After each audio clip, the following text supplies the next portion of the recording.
The Big Ten attempts to win a second consecutive national championship. When is the last time that happened? That may have you scurrying for the record books. Welcome into the voice of college football. And this is the Big Ten Live Show. Got Matt Zemek on the line, of course, my co-host from Trojans Wire. That's your destination for USC football, USC athletics, of course, as we go deep into the basketball season as well. USC athletics coverage with Matt on Trojans Wire. Matt, how you doing tonight? I'm doing well, and we almost got the all Big Ten national championship game. Didn't quite come into place. Man, that would have been something. But Penn State, Drew Aller back, and now today, a couple more skilled people back. Next season, no excuse for James Franklin. Like, next season has to be the year for Penn State. Obviously, looking at a little bit ahead to 2025, but the main focus is this national championship game between Notre Dame and Ohio State. But still, it's hard to ignore Penn State bringing so many players back. It will be put up or shut up time for James Franklin against the elites. And as Penn State's season comes to an end, it just stayed true to form. And it's not all bad, of course. You made the semifinals, you won 2 playoff games. Final Four, there's a lot of good. And we do bag on James Franklin for not beating the top 5 and the top 10, but he beats everybody else.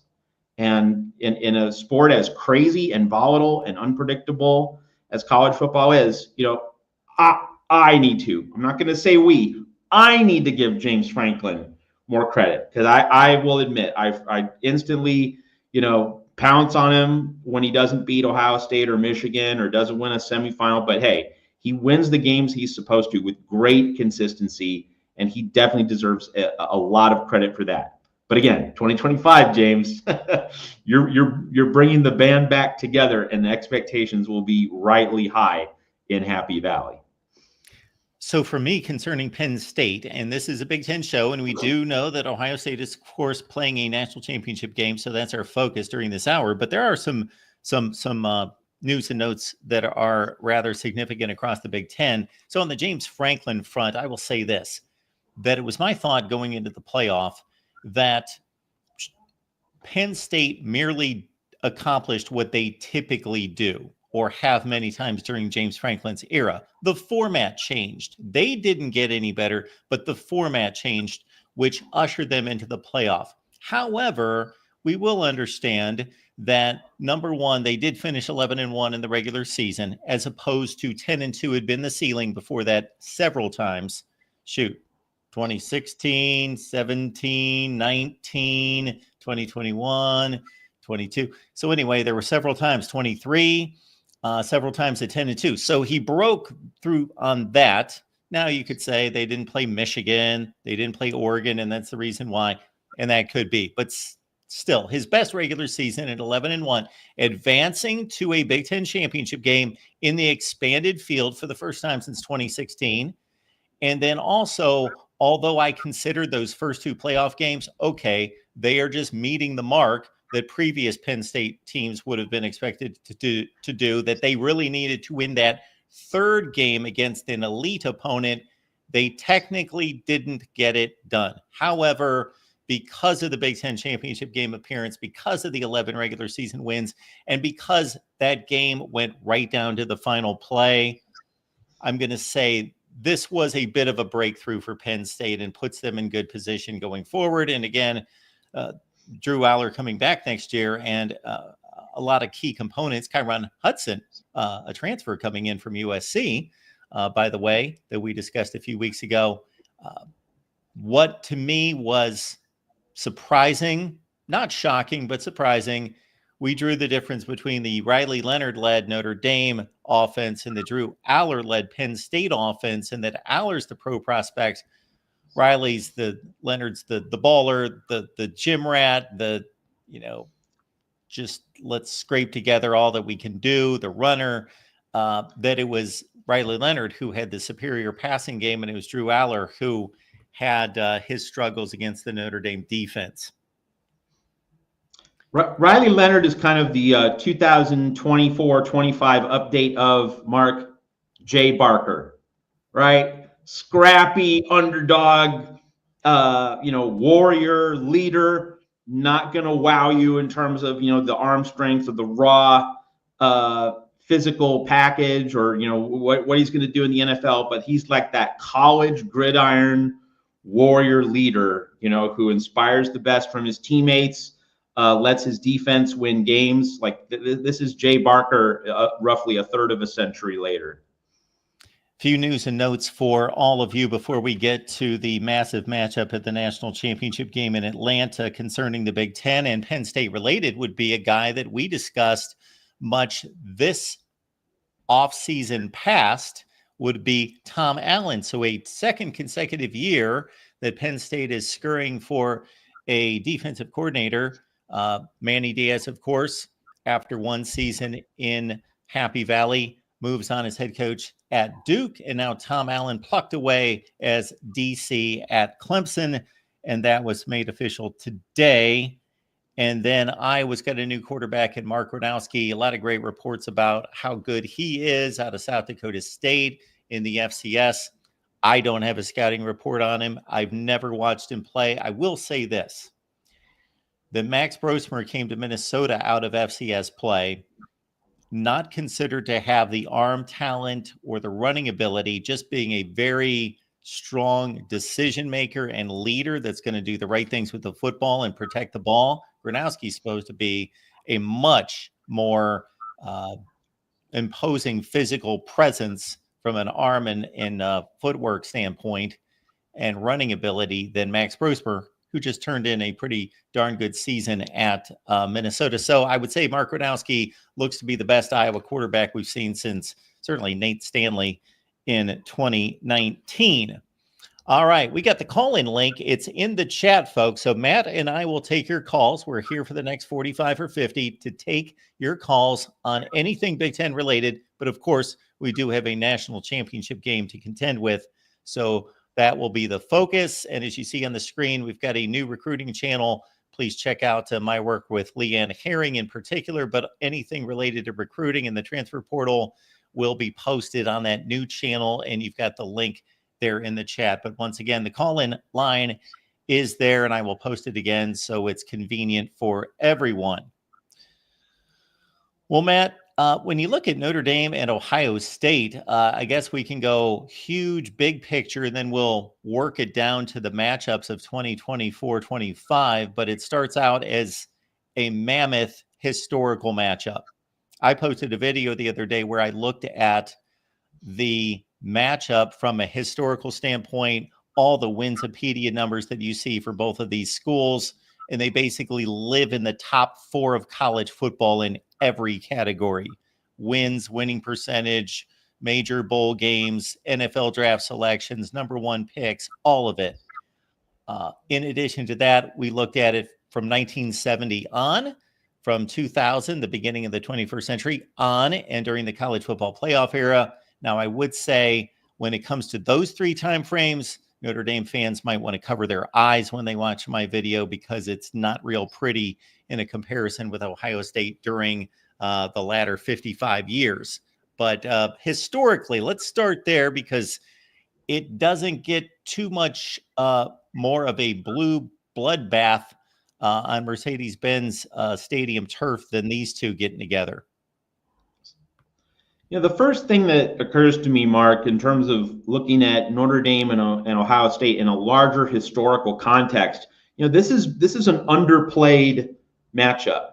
And because Notre Dame and Michigan, that was a matchup that was played with great regularity for a few decades, obviously discontinued, but you wonder why Notre Dame and Ohio State didn't follow basically a similar trajectory, for several decades. I mean, I grew up in the 1980s, and in Notre Dame, Michigan was a staple. It was a regular part of life in that decade. And so much of the history of college football in the latter portion of the 20th century, there are so many big Notre Dame, Michigan moments, whether it was Reggie Ho, whether it was the 1980 game, with the huge stakes that season. I mean, Michigan and Notre Dame were both elite in 1980.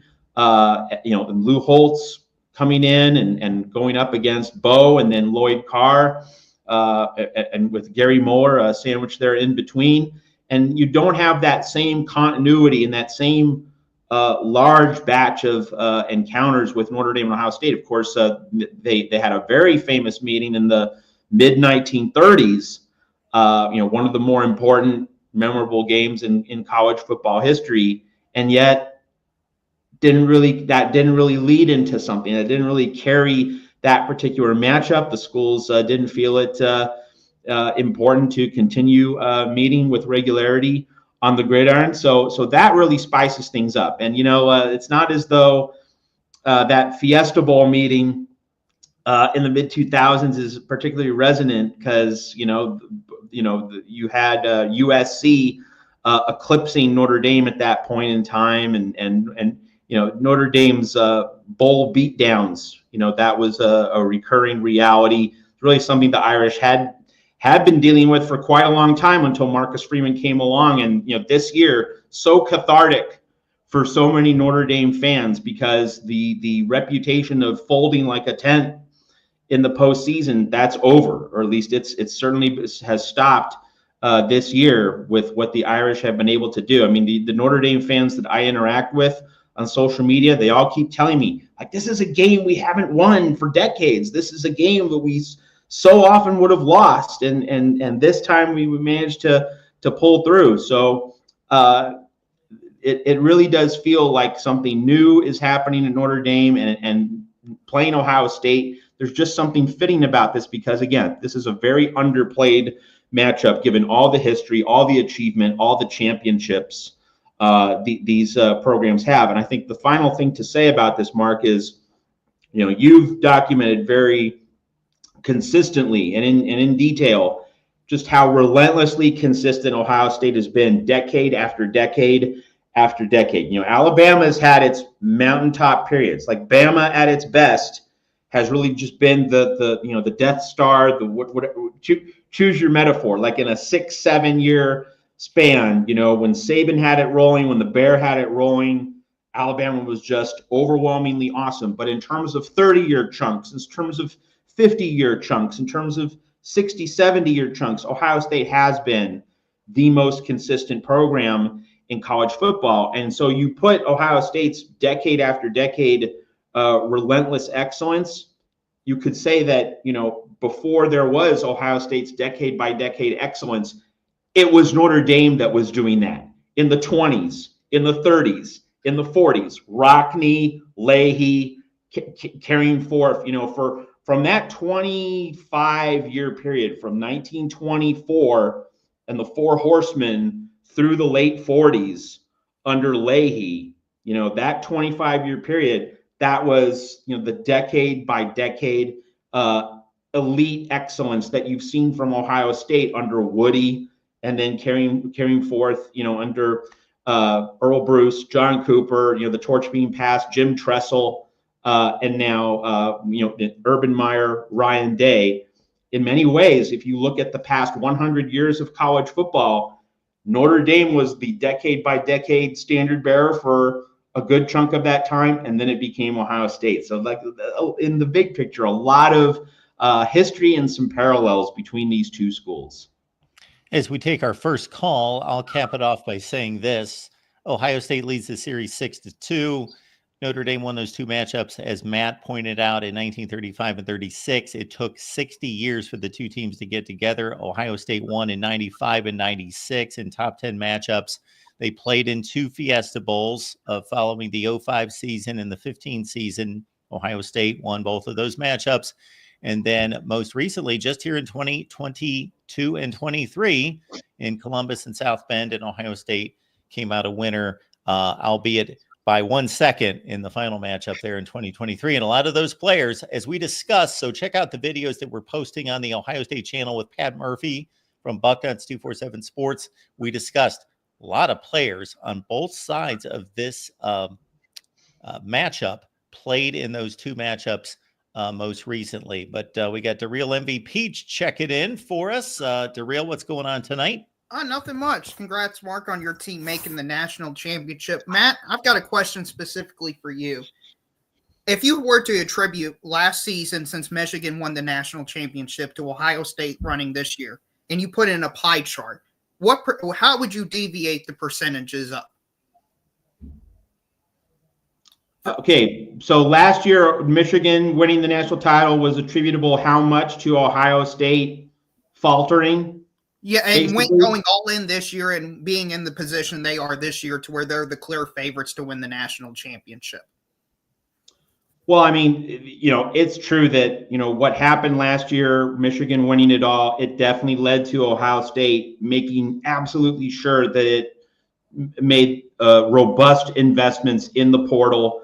That was definitely a catalyst. So in terms of a pie chart, I mean, like it's a significant chunk of the pie. I'll say it that. I don't know about like a number or a percentage, but yeah, that is a central driver because Ohio State definitely raised its game. And I cover USC, and it's clear the Trojans are not making the level of investment that's needed to compete with Dan Lanning in Oregon in the West or other top programs nationally. There's no question, DeReal MVP, that Ohio State made sure it was not outgunned in terms of making investments for this team constructing this roster. So a significant chunk of the pie, however you want to slice it. Right. For me, I think the most important play of the Texas game was the 2nd and goal. Caleb's down, completely stopping it. And if Ohio State beat Michigan in 2023 but lost the national championship, I don't know they get Caleb Downs. And therefore, I don't know if they win the national championship this year because that's just how good of a player he is. I mean, he's an elite defender. He had over 100 tackles at Alabama in his freshman season. You just don't do that unless you're just that dude on defense. So it's kind of weird, the butterfly effect that's happening in college football. But do you think we're entering this new era where we're kind of in a one and done type era, kind of similar to how college basketball where Michigan popped, now they're kind of back down. Ohio State's popped at this level, and now they're going to go back down to the 10-2, 11-1. Penn State looks like it could be that team next year with Nick Singleton coming back. They might pop, be the best team next year, win the national championship, come down. Do you think we're entering this one and done era?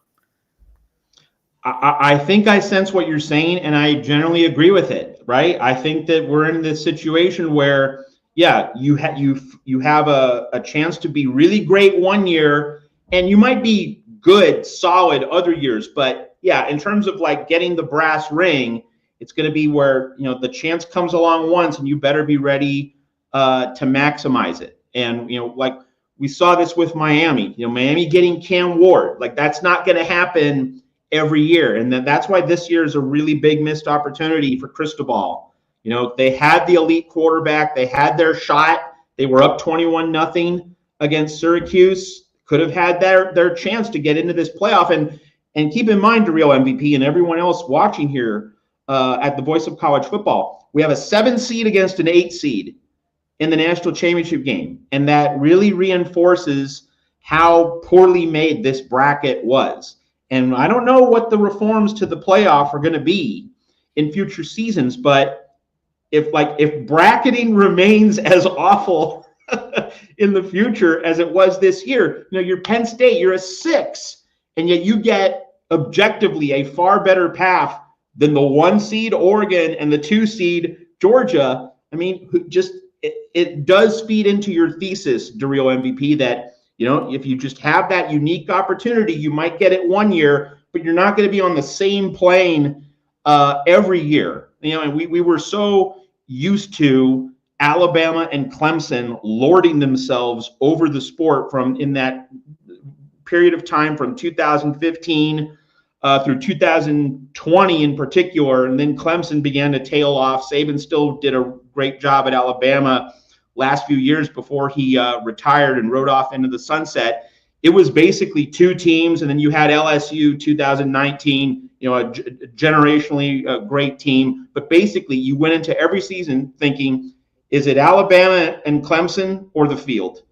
And we do not seem to be in that era anymore. Like this team over here has its chance if it constructs the right roster. This team has its chance. You can just pop in for that 1 year and you're not going to be at that elite elevated standard for 3-4 years running. It's going to come in once here, once there, once every 3 or 4 years. I generally do agree with your thesis. Good. All right. I'm also, just a side note real quick, you're not watching the Vikings game, are you? No. Good. You don't watch it. Don't watch it. Something terrible just happened to Sam Darnold. Okay, he's getting exposed bad, so don't do it. He just completely had a bad play. 17-3 is the score, just in case you're wondering. So not good for them. But yeah, do you think the word dynasty is kind of dead now? Just kind of in college football? Yes. Do you think it's died for a few years? I mean, just right now it's in flux. And I think this is a Big Ten show, but obviously the Big Ten is always measuring itself against the SEC. And, obviously the Big Ten has had a much better go of it this year than the SEC has. And the point has to be put out there in plain English. No fudging, no hedging, no hemming or hawing, just directly. It's pretty interesting that as soon as you have the NIL and the portal and this new world of roster construction and financing and resources, suddenly Kirby Smart doesn't look as good a head coach as he used to. And he did a terrible job, by the way, in the Sugar Bowl. Marcus Freeman had his head on a platter. Like the incredible mistake, the huge junior varsity coaching 101 mistake that Kirby Smart made in the Sugar Bowl. We have a young, unproven quarterback who doesn't have a lot of snaps, doesn't have a lot of live reps, live bullets on his ledger sheet, and we're not going to backside protect. We're not going to chip with the running back. We're going to send our running back out in the flat instead of keeping him in to chip. That leads to the Notre Dame strip sack just before halftime, the huge play of the game. So it really is interesting, DeReal MVP and everyone else watching here at the Voice of College Football. As soon as the roster construction playing field evened out a bit, and it wasn't just Georgia and these other SEC super teams like LSU 2019 or Saban and Alabama getting all the loot, or at least the disproportionate share of the loot in terms of roster resources. Funny how it works that as soon as the roster construction playing field has evened out, suddenly Kirby Smart doesn't look as good, and he has to coach harder. He has to coach better to keep Georgia at the top. We saw in the Sugar Bowl, maybe he's not cut out for this. So in that regard, yeah, like that dynastic feel of one or two schools staying at the very, very top. I mean, hey, Georgia's still really good, but it's not in that top 2, top 3 the way you could just pretty much count on the previous few years. Yeah, we're not in that same space, at least for now. Now, what happens 2-3 years from now as various schools make adjustments? I don't know. But right now, like, dynastic runs do seem to be very much on the back burner in college football. DeReal, how do you define a dynasty? You have to win 3 championships in 5 years. Okay, you understand that's an arbitrary definition, but that's your definition, which is fine. But that's my definition, though, and it matters to me. Since you asked me my opinion, I thought I'd give it to you. So Alabama's, of course, but you've got no. Okay, that's fine. So Alabama's was a dynasty, obviously under Saban, but prior to that, Nebraska would have been the most recent dynasty in your definition in the 90s. Correct. Okay. All right. Just checking. Yeah, it's fine. And totally valid. Now, Matt, you brought up the bracket and you scared me until you went the seeding. The opening line favorite has won every single game. Penn State flipped at the very last day or two to become the favorite against Notre Dame. But do you think the college football playoff has been a success? Because one of the arguments was we're going to get more teams an opportunity to make the playoffs and represent themselves on the big stage. And for the most part, it hasn't panned out, with the exception being Arizona State almost beating Texas. But that's the only exception, I would argue, to the beatdowns. Well, has the college football playoff in this first 12-team iteration been a success?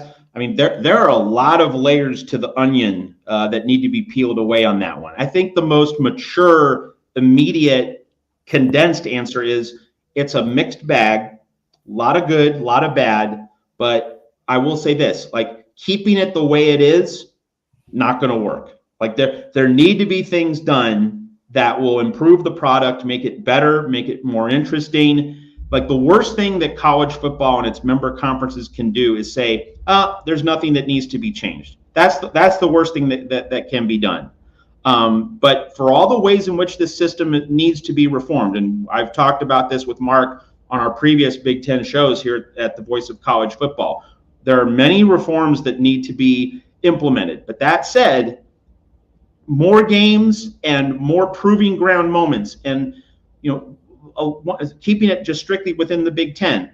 Indiana was not ready for prime time. Like that was clear. But it's great that Indiana had its chance. Like we got to find out for sure, instead of just keeping it in the realm of conjecture, speculation. So the idea that Indiana wasted our time, took up a spot that should have gone to Miami or perhaps BYU. I mean, now Miami and BYU had a legitimate gripe, but that point aside, I think it's great that teams get exposed. Like it's the 12-team playoff is not just so that teams can prove themselves, it's also that teams can out themselves. Like it goes both ways. It's better to have games on the field proving arguments one way or the other, up or down, rather than us just speculating. And so, as I'm one of the biggest anti-BCS people you'll find anywhere. And the reason the BCS was so awful is that it shoehorned everything. It reduced everything into just two teams. Number 3, number 4 don't have a place at the table. And the BCS, you ask me, if anyone asks me about the BCS, I'm going to say this time and again. This is my go-to answer about the BCS. The BCS was great when there were 2 and only 2 teams at the top. And you didn't have to worry about 3, 4, 5, 12, and the rest. And so there were 3 seasons, when the BCS worked perfectly and did exactly what it was supposed to do. 1999, Virginia Tech, Florida State. 2002, Ohio State, Miami. 2005, Texas, USC. 3 out of 16. The people who believe in Jesus, they'll cite John 3:16. Well, for me, my Bible verse is BCS 3:16. 3 out of 16. That's not a good batting average. That's under 200. That's under the Mendoza line.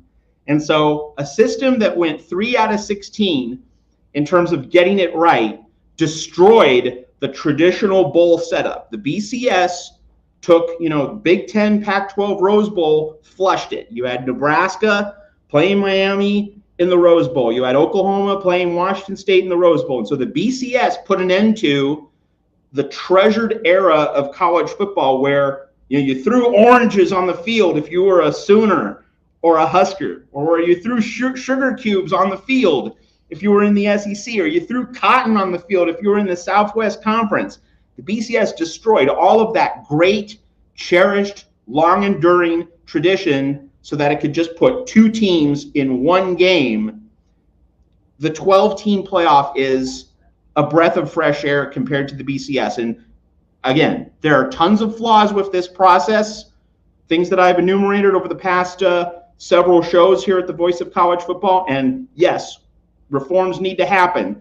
College football can't sit on its hands. But with all that having been said, thank goodness we no longer live in the BCS. And thank goodness teams such as Indiana and SMU, they might fall on their face, but we got to see it instead of just arguing about it. I love that we have actual games, settling arguments, settling conversations, instead of us just spending 8 months arguing amongst ourselves.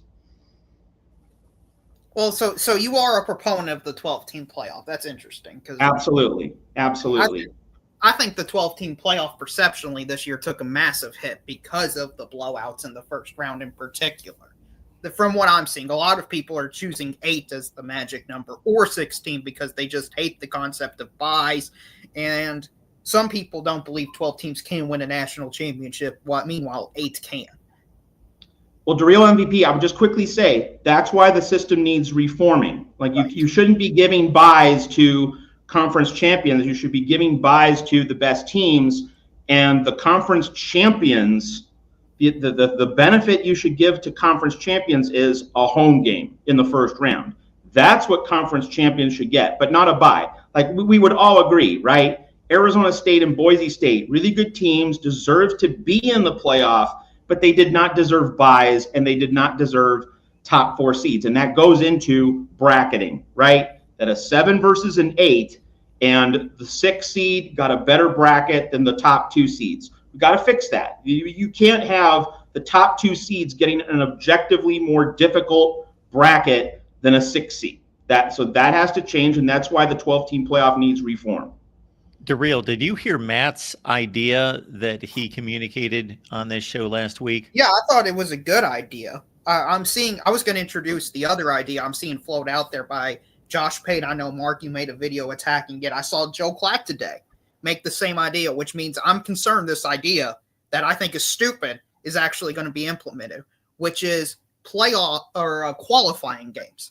So what you would have is 4 teams from the SEC automatically get in, no matter what they did in non-conference play or anything. 4 teams from the SEC's in, 4 teams from the Big Ten's in, 2 teams from the ACC, 2 teams from the Big 12 is in, and then 1 group of 5 teams automatically in, and then 1 at-large spot for either Notre Dame or somebody else.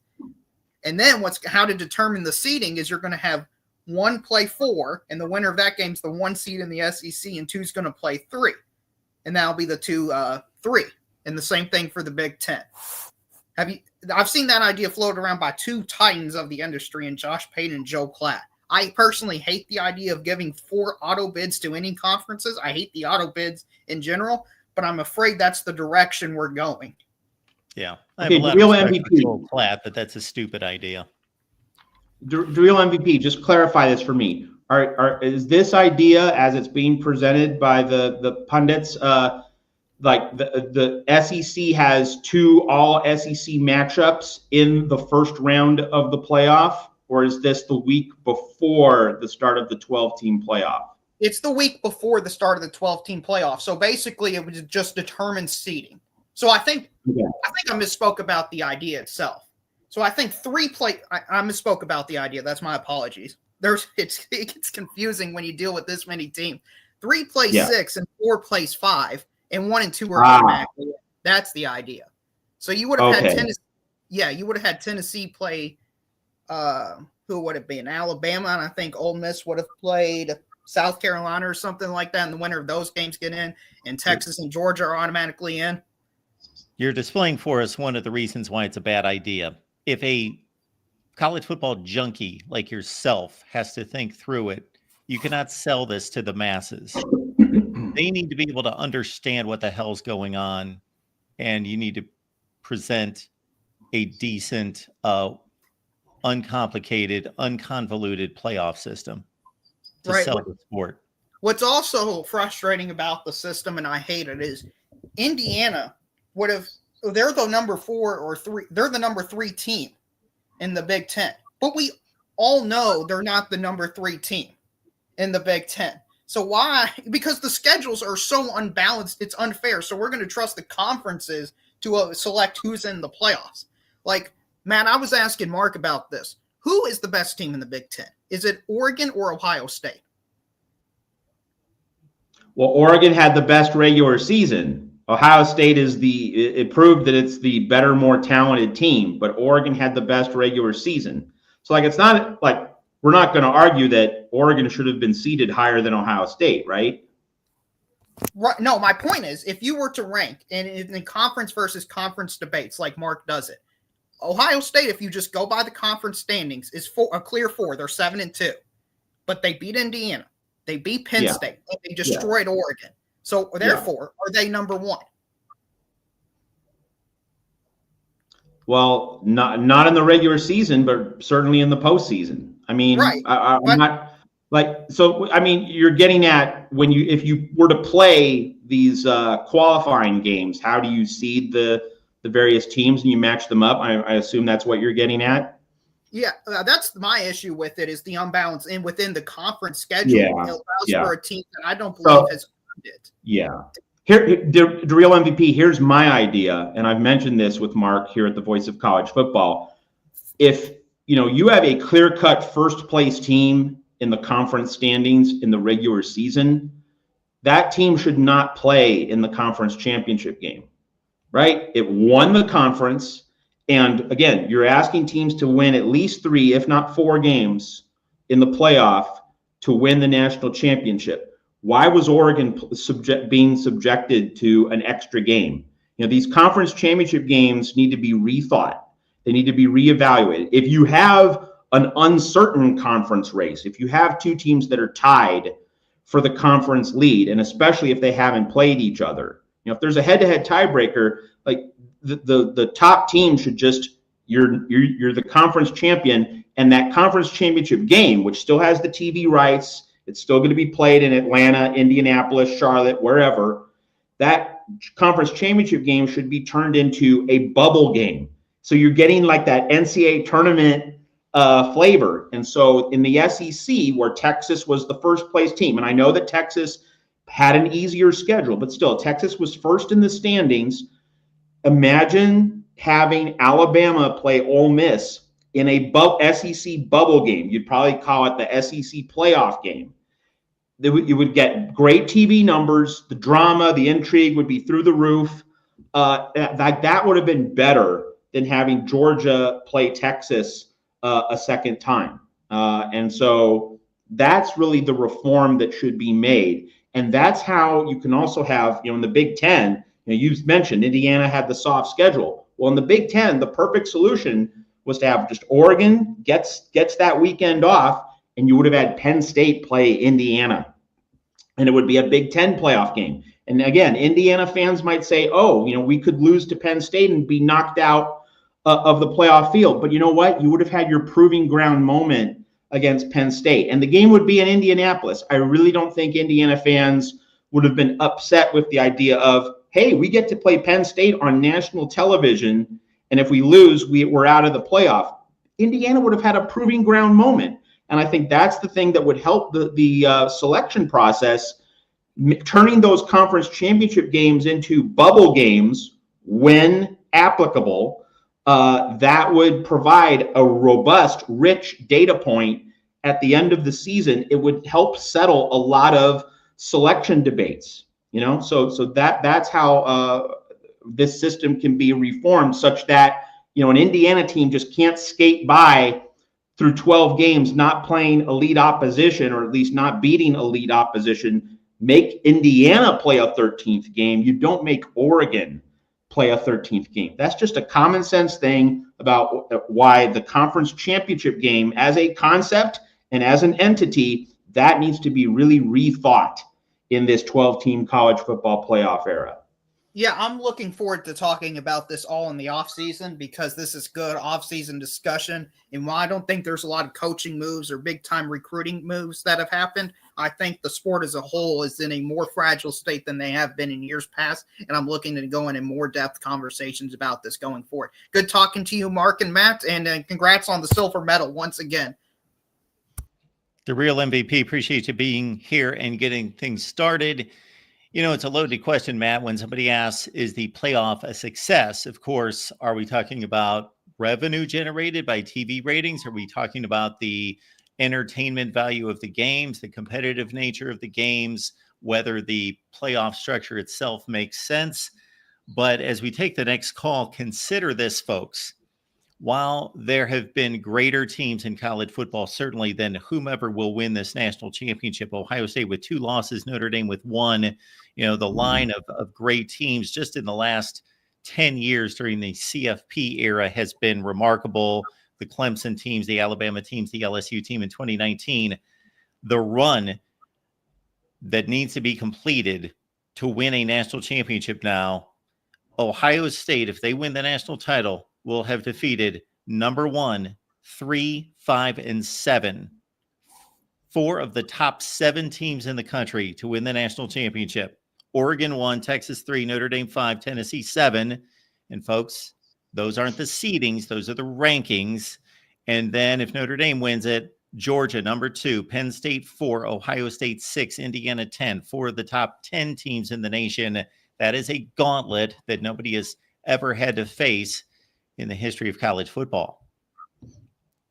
And isn't it great that, because you have all these rounds of playoff games that, if you are the national champion, you will inevitably have done some heavy lifting.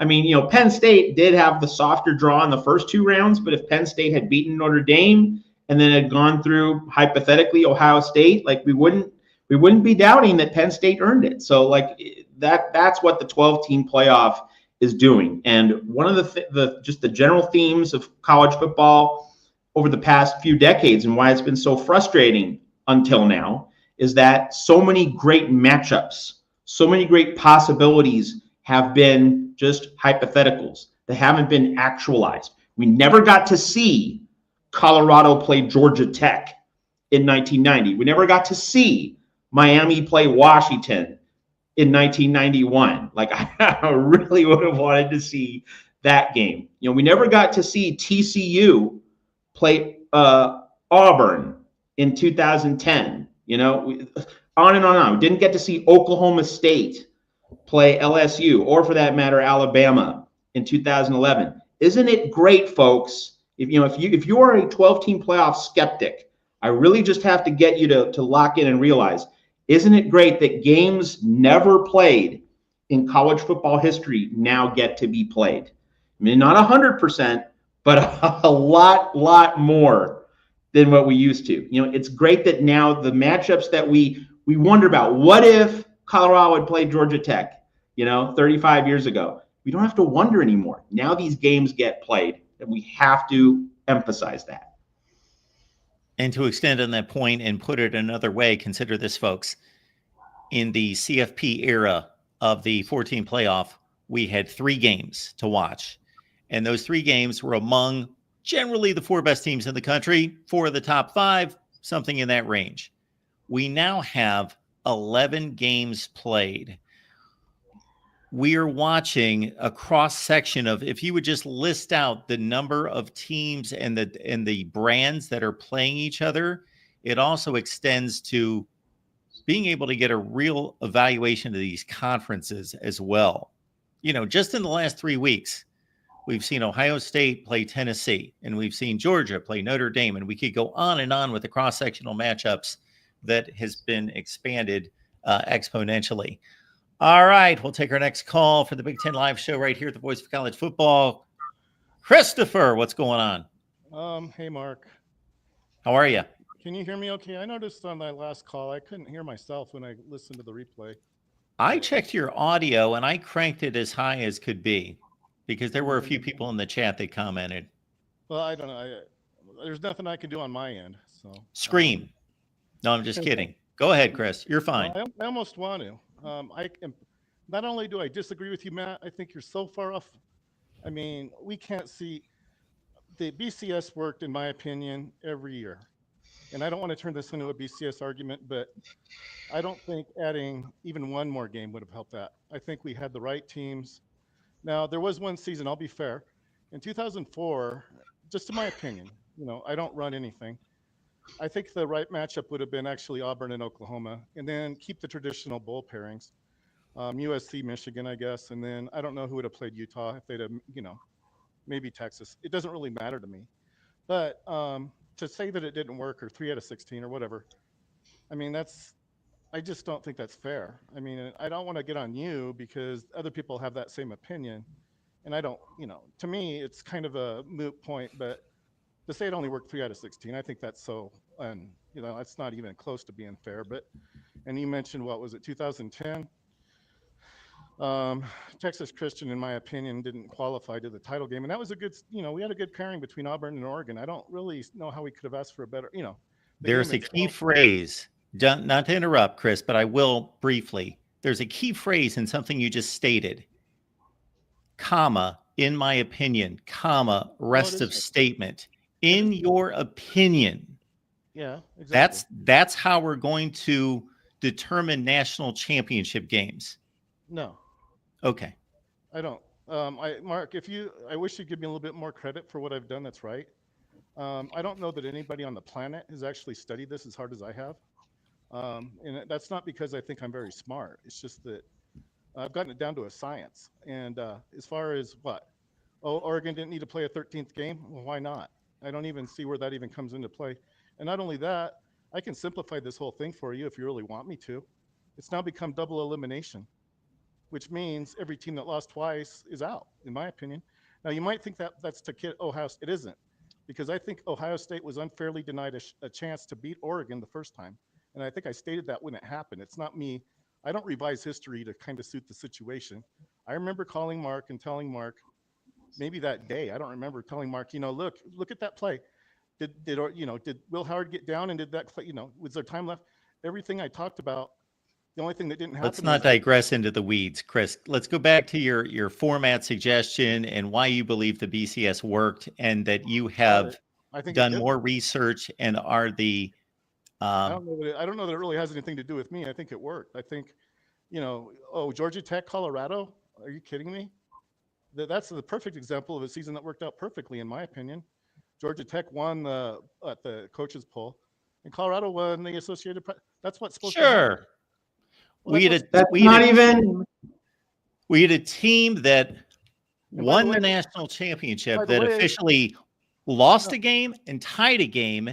Then they had another game in which they received a fifth down to score the game-winning touchdown. There's two potential losses. And then they had a third game in which they received a clipping penalty in the Orange Bowl that was extremely questionable. They, in a sense, lost 3 games and tied once. And that was a legitimate national championship. And they did not play the team that was undefeated. Good. Then give the title to Georgia Tech. There's still not a problem. There's still no problem. Regardless, but really what it was a shared title between two teams. In my opinion, okay, but we're talking about the BCS. The BCS didn't exist then, so that's not a BCS test case. You're the one that brought it up as being a reason to move forward into a playoff. I'm not the one that had to hold on. You talked about the BCS worked every year. 1990 was not a BCS season. That's all I'm saying. Let's talk about the 16 years. No. You talked about the BCS's 16-year run. So let's talk about that 16-year run. All right. 2001. Nebraska gets its doors blown off by Colorado, 62-36. Nebraska does not win the championship of its conference, and yet gets somehow ushered into the Rose Bowl against Miami instead of Oregon. BCS worked? BCS worked that year? Are you going to let me talk? Or are you just going to run your mouth? Did the BCS work that year, Christopher? 2001?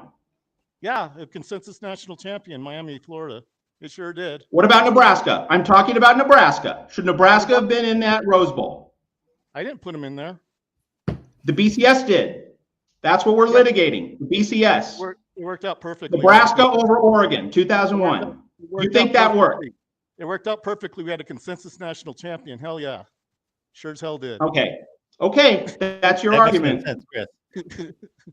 Year number one, Chris. Here's another example for you, Chris. Here we go. 1998, the very first year of the BCS. Tennessee's undefeated. They get one spot. You've told me this argument 100 times, and you said there's like 6 or 7 teams that could have been. I get some leeway, Chris, because every argument you've brought to me 1,000 times. So here we go. Ohio State, Wisconsin, Arizona, UCLA, Florida State. So what? I'm missing someone. No, you're not missing 6 anyone. teams were 11-1. So what? So what? Who gets to play Tennessee for the national championship? That doesn't matter. None of them. We had a consensus national champion that year. There's no issue with that year either. Consensus national champion. Okay, I'll play your game. I think it was Tulane. I think should have had a chance. They were undefeated, 12-0. I think. Yeah, you're right. There should have been another game between those two teams. You're right about that. So the BCS didn't work. Yeah, exactly. 12-team playoff. 12-team playoff in 1998 gives Tulane a chance. You made your argument. You made the argument for the 12-team playoff right there. Thank you. No, I don't even know if they get in a 12-team playoff. Do they, Mark? Maybe you can help me on this one. Yes, they would have been the top group of 5 team. I don't know if they would have been in a 12-team playoff. They would have been the top group. Do you understand the format of the playoff, Chris? Not exactly. I know. Okay. There is a spot for the top group of 5 team to make it automatically. They could have whatever record, fill in the blank. It doesn't matter. It doesn't matter where they're ranked. the top group of 5 team has a reserved spot in the playoff. Well, I know. Well, okay, whatever. I mean, that's a whole entirely different argument. And by the way, it's not an argument. I'm making a He's just factual stating a fact, statement. man. come on, dude. If I wanted to talk to you, I'd call you directly. Which year are we talking about now? You're on here. No, but the points you made were so stupid. I don't even really feel like I should even comment. Come on, about Chris. And yet here you are. You said how much better it is now that we can go through all these games that really don't matter to get down to 2 teams to one game that I guess that does. You know what? The only game that really mattered, in my opinion, would have been a pairing between Oregon at 13-0 and Notre Dame, who I think was 12-0 or no, 11-1, whatever. But and it's kind of interesting because I don't really do much other than just go through and compare numbers so I can kind of find out for myself where the teams probably ought to be. And I'm not trying to put teams out right away without even, you're trying to put all these teams out of it right away. Oh, we need to put what? You say 4 SEC, but it's probably going to be more like 6. It's why? And it's I'm kind of tired of this argument because, we're talking about teams that really, Mississippi looked really good against Duke, in all fairness. They look great. That might be one example of a team that. Where are we going? No, we just went to the Gator Bowl and a Ole Miss Duke not game. The Gator Bowl, it's the Duke's Mayo Bowl, I think. But anyway, or no, maybe it was the Gator Bowl. It was the Gator Bowl. Okay, that's Gator Bowl. Not consequential, but it was the Gator Bowl. All those games are consequential. Chris, let's pull it together. What point are you trying to make? If it ain't broke, don't fix it. Is the point I'm making? It's pretty simple. Now, what year was it you said, Matt, that you thought TCU should have been in the championship game? I really kind of want to know which game was that. Yeah, 2010. TCU was unbeaten, and TCU never got a chance to play for the national title. That really seems unfair. That's not true. They played Wisconsin in the Rose Bowl and barely won, which doesn't really matter. Whoa, it's not true that TCU was unbeaten in 2010? Well, it's definitely true after they beat Wisconsin. And it's not true that TCU didn't get to play for the national title in 2010? They beat an 11-1 Wisconsin team that was pretty damn good, I guess. But did TCU get to play for the national title in 2010? No, it did not. That is an empirical fact. You know what? Their athletic director didn't seem to mind that much about it. I remember hearing about it. Well, that is neither here nor there. Well, I think it is here nor there. Okay. They were okay. So you are okay. You are okay with a team being unbeaten and never getting a chance to play for the national championship. That's you're planting your flag there.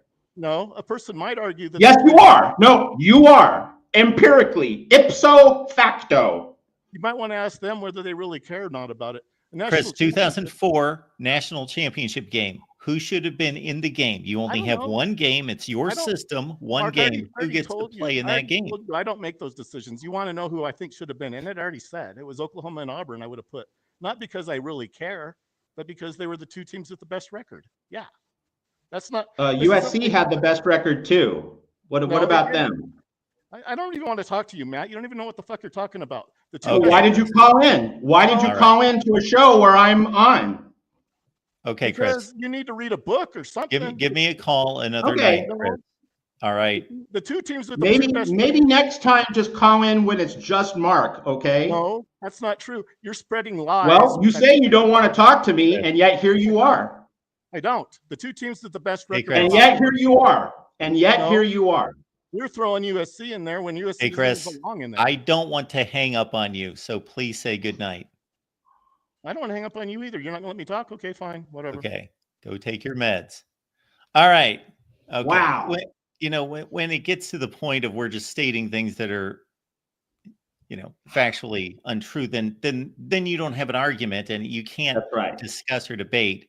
And that was even after we got past the irrational stage. So it started with irrational and it got to complete bold-faced lies and non-truths. So you can't have a discussion.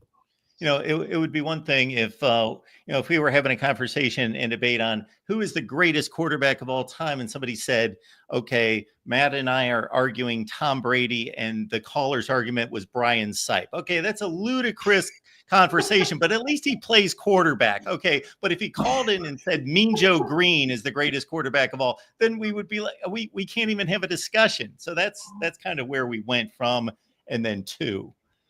All right.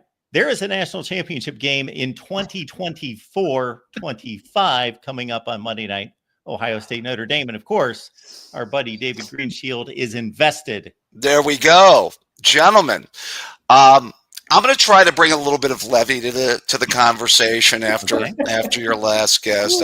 I'll try. By the way, can I add, Ohio State, since the start of the BCS era, will be playing for their 6th national championship when they play Notre Dame. Only Alabama has played for more national championships since the start of the BCS era, if I'm not mistaken. Correct, gentlemen? I'll run through them in my head and go ahead. I'll let you know, but I'm sure you're on point, David. You know Yes. your stuff. Yes, after Alabama, I believe LSU has played for 4, 3-1. And then, by the way, how does LSU always play a national championship game in the Superdome? That'd be like the Browns playing. Ohio State playing their national championship games in Cincinnati or at Cleveland Stadium, but I digress. And then Clemson has also played for 4 national championships as well since the start of all during the playoff era. So this is the 6th for Ohio State. It is the 6th. Man, what happened in 2012 and 2019? What happened those 2 particular years? Well, 2019 would have been a nice venture. Yeah. Well, we did review that game. We used to be able to review games. I miss reviewing games, Mark, with some of your other fan bases, by the way. And 2012, of course. Yeah. If Ohio State was eligible, they would have been playing Notre Dame, even though I think anyone who watches football understands Alabama was the best team in the country, and they certainly trucked Notre Dame. But ironically, it would have been an undefeated matchup between Ohio State and Notre Dame.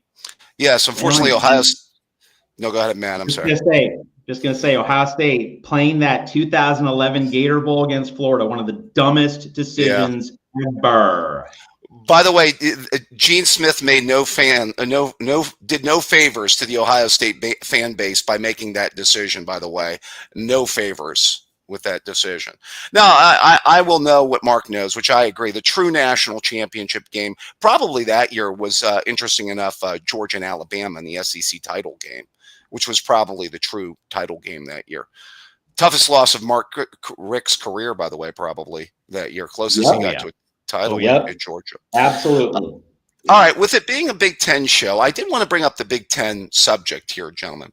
There was a conversation I had with Uncle Lou when we were comparing the 2 conferences, the SEC and the Big Ten. And it was quite interesting. But I don't know if you've already broached this subject tonight with DeReal or with any of the other or earlier in the conversation. But the comparison that we had between the Big Ten and the SEC, and I'm just really interested to see where you guys are at right now, is amongst coaches. How much of an advantage does the Big Ten have right now in coaching over the SEC? If we went right down the list. I want you to think about that for a second. I think it's pretty even. I think that the story, and this is where DeReal MVP's comment is germane. I think that in the era of NIL and the portal, the roster construction equation has flattened out. It's evened out.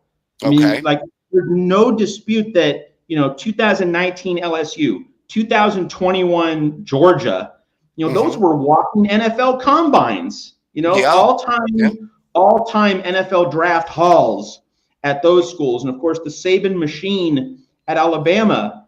Ohio State got more and better players. So I don't think it's really a coaching thing. I think it's the Ohio State and other Big Ten schools upping their game in player acquisition. And, you're not seeing Kirby and Georgia stockpiling. There are guys getting out of there, that want their playing time at other schools. We're seeing in this era, at least so far. Now, what's it going to be like the next 5 years? I don't know. But right now, we're seeing an evening of the playing field. A lot of people thought, it's just going to entrench the elites even more. No, like what we're seeing with the SEC is a flattening out, more parity, more balance. It's had the exact opposite effect of what a lot of people feared. So I think the story is roster construction and roster resources more than a coaching story. Well, I would add to that, and I'm interested to hear Mark's opinion, because obviously we've all known for years this sport is about talent acquisition, and I get that. But I do think that where does that start with? Because the two biggest things in this sport traditionally, before we got to NIL portal, were always going to be recruiting and the ability to build a really good coaching staff, I believe. And the ability to build a really good coaching staff was tied to your recruiting, because who are your best recruiters are always going to be your assistant coaches. Those are the ones that go out and get the good running backs, receivers, defensive line, so on and so forth. And this is where Nick Saban mastered the sport better than anybody. He recruited and he built coaching staff better than any coach in the history of the sport.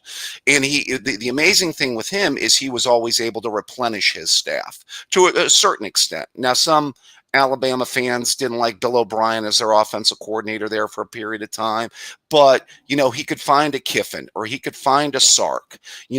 Also I think it helped that he had NFL connections too. So I do think that the Sabanization of college football, retiring, kind of made this coaching comparison between the two conferences a little bit more even, so I can state that. Although I will say Saban's last couple teams weren't as good. I think he may have peaked with that team that beat Ohio State in 2020, because I think his last three teams, the Bryce Young teams and even the Jade Milroe team, certainly weren't one of his better teams, by the way. I think if Alabama ranked the best Saban teams, I don't think those teams would be near the top of the list, by the way. So, but I just like looking at the comparison, though. You look at like a Kirby Smart, but then you look at either a Ryan Day.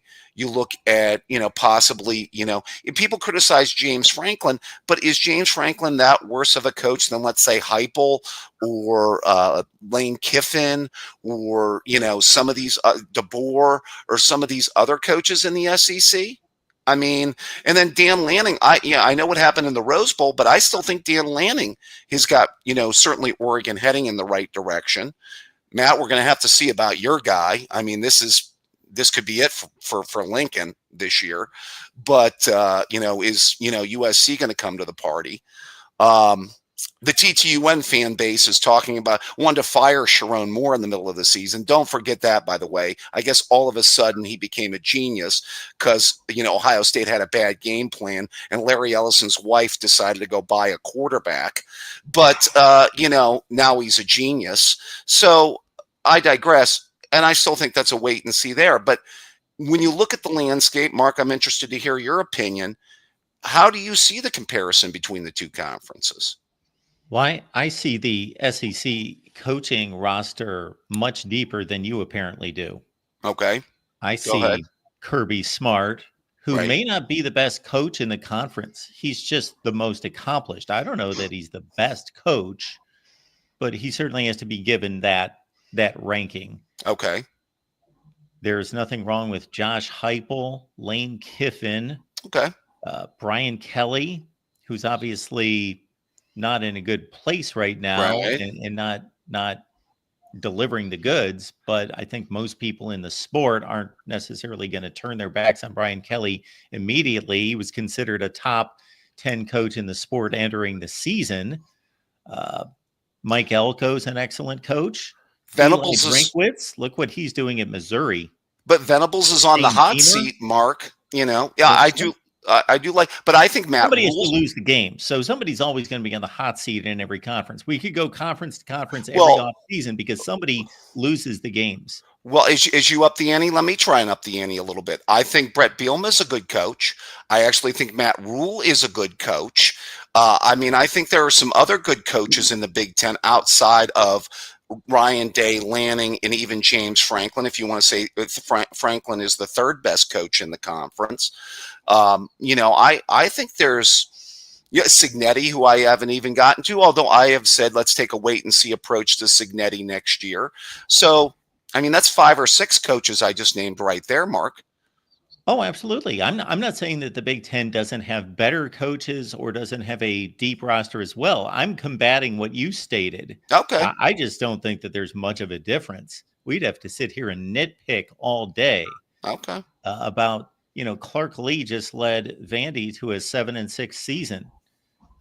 So he appears to be a pretty darn good football coach. Greg Schiano is a good coach. PJ Yeah. Fleck's a good coach. I've always said when I've ranked coaches that there are less number of, by far, guys that you would say they're in over their heads. They can't handle a program.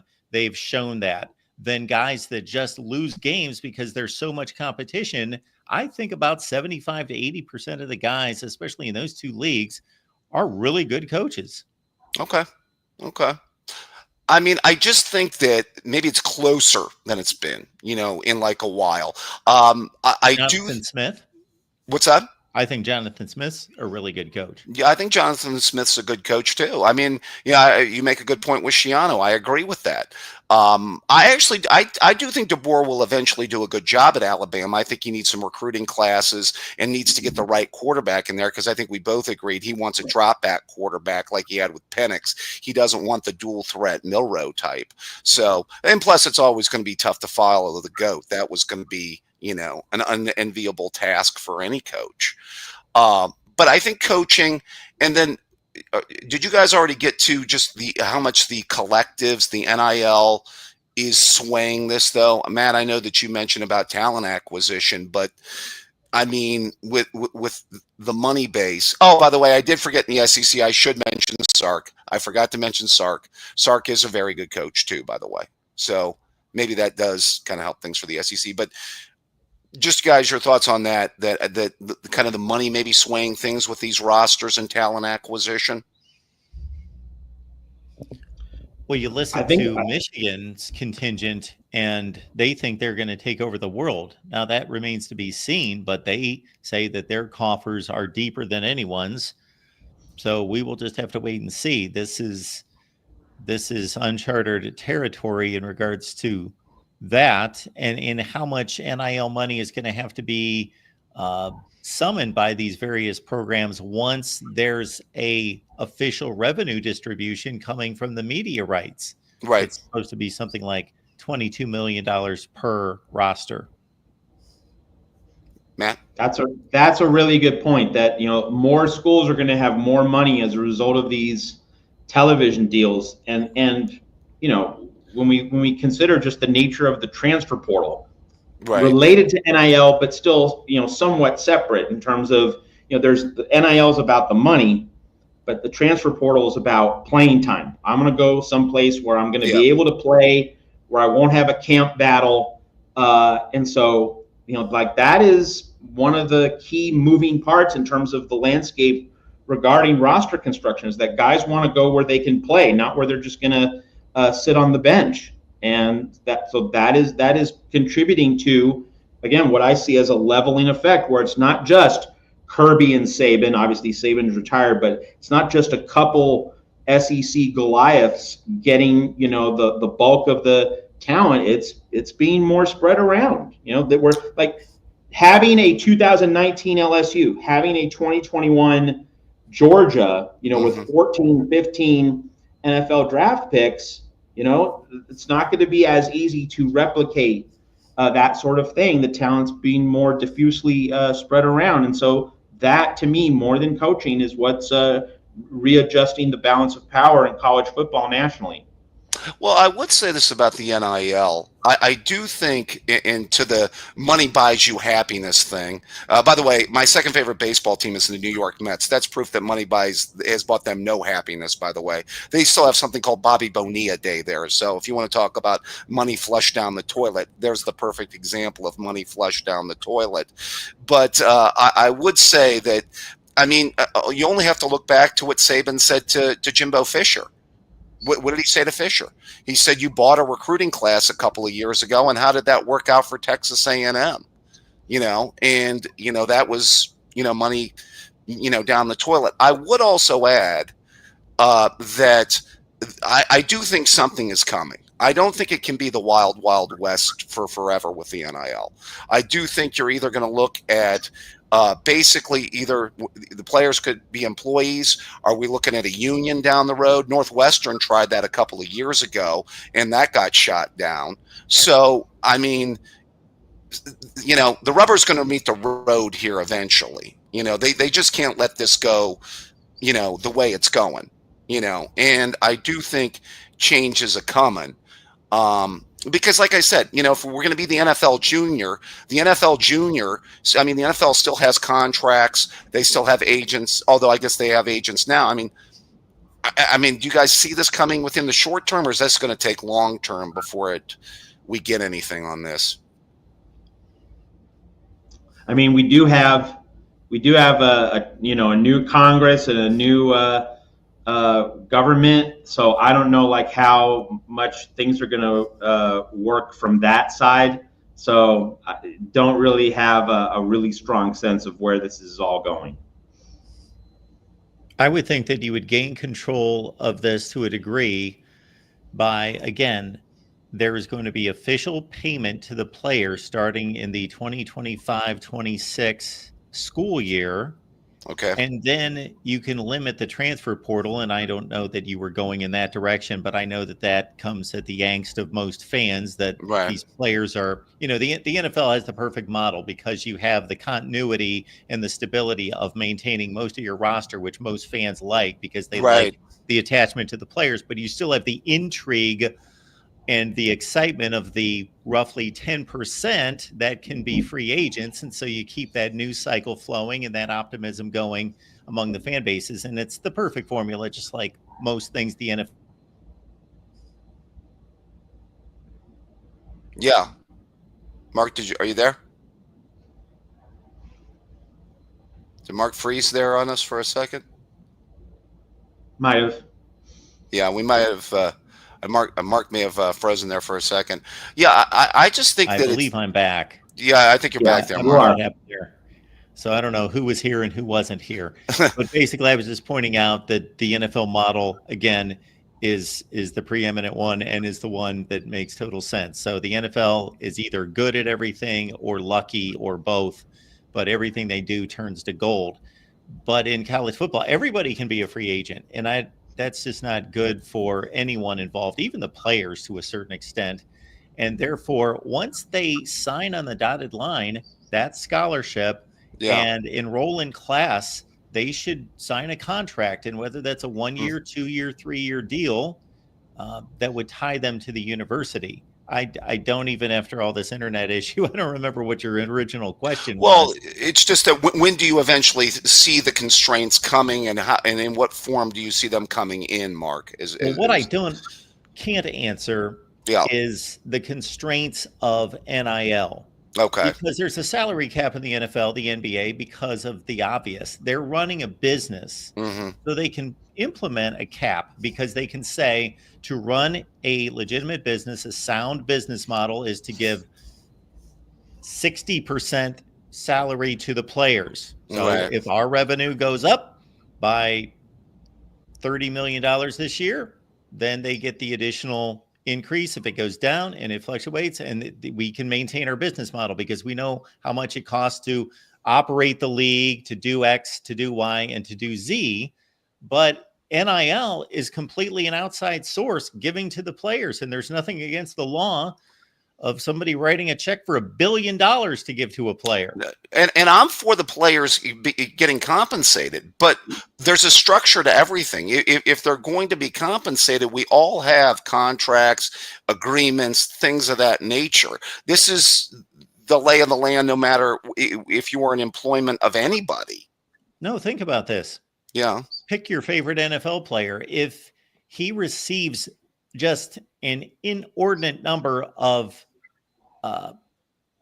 sponsor deals. Sure. He's the Michael Jordan of the next generation times 1 million.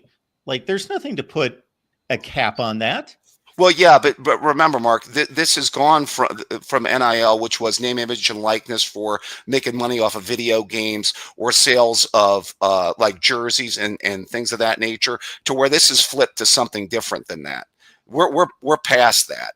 This is not something for your jersey, which was originally what it was titled for. Sure. And I always knew that this was a way to get to somewhere else. Nobody wanted to say the quiet part out loud, but it's true.